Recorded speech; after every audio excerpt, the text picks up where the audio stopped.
ராமநாதபுரத்திலிருந்து இலங்கைக்கு கடத்தப்படவிருந்த 2 கோடி ரூபாய் மதிப்பிலான கஞ்சாவை பறிமுதல் செய்து தேசிய போதைப்பொருள் கடத்தல் தடுப்பு பிரிவு போலீசார் விசாரணை மேற்கொண்டு வருகிறார்கள். இதுகுறித்த விவரங்களுக்காக இணைகிறார் எம்முடைய செய்தியாளர் பூபேஷ் சந்திரன். பூபேஷ், வணக்கம். இந்த கடத்தலில் ஈடுபட்டவர்கள் தொடர்பான விவரங்கள் வெளியாகி இருக்கிறதா? என்ன கூடுதல் விவரம்? வணக்கம் கௌதமி. ராமநாதபுரத்திலிருந்து இலங்கைக்கு கடல் வழியாக கடத்துவதற்காக பல கோடி ரூபாய் மதிப்பிலான போதைப் பொருள் கடத்தப்படுவதாக தேசிய போதைப் பொருள் தடுப்பு பிரிவு போலீசாருக்கு ரகசிய தகவல் கிடைத்ததை அடுத்து ராமநாதபுரத்தின் பல்வேறு பகுதிகளில் ரோந்து பணியில் தீவிரமாக ஈடுபட்டிருந்தனர்.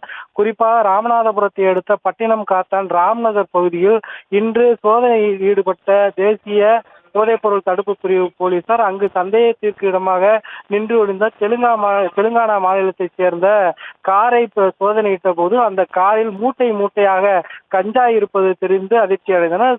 தொடர்ந்து நடத்தப்பட்ட விசாரணையில் அந்த கஞ்சாவானது 250 கிலோ இருப்பதாகவும் சுமார் 2 கோடி ரூபாய் மதிப்பிலான கஞ்சா கிடைத்திருப்பதாகவும் முதற்கட்ட தகவலானது வெளியாகி இருக்கிறது.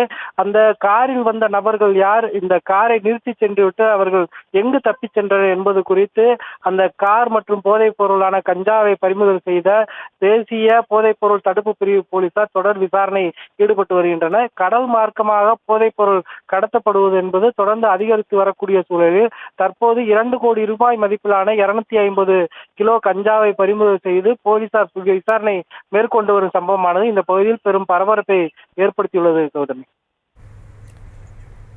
தற்போதைய விவரங்களுக்கு நன்றி பூபேஷ்.